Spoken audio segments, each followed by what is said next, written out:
Hello students, in last video we have seen what are the database system architectures. Now in that we have seen different types of database architectures.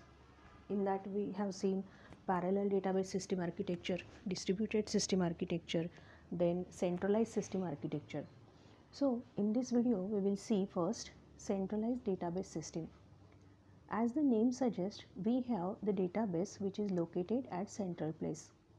So generally when you develop the project in the same at your desktop or that is the standalone application, then we have the centralized database system generally, so that we maintain only one database at the backend, and from that backend we can retrieve the information. So your database is located at the central place, and from that central place you are accessing the data.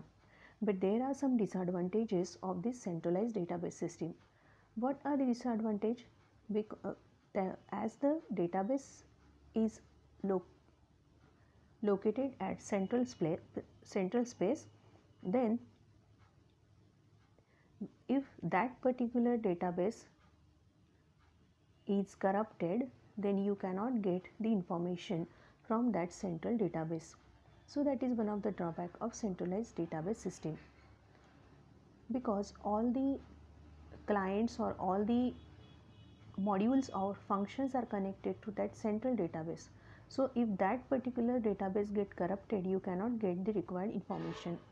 So centralized database system are those that run on single computer system, that is standalone system, and whenever we are developing the application of standalone application, then this type of database system is used.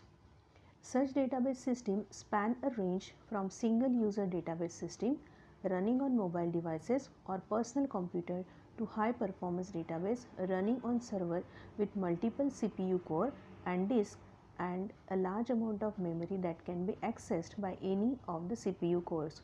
So this type of centralized database system is used from single database user system like your mobile, or it may depend, or it may have also used in personal computers to high database system architectures.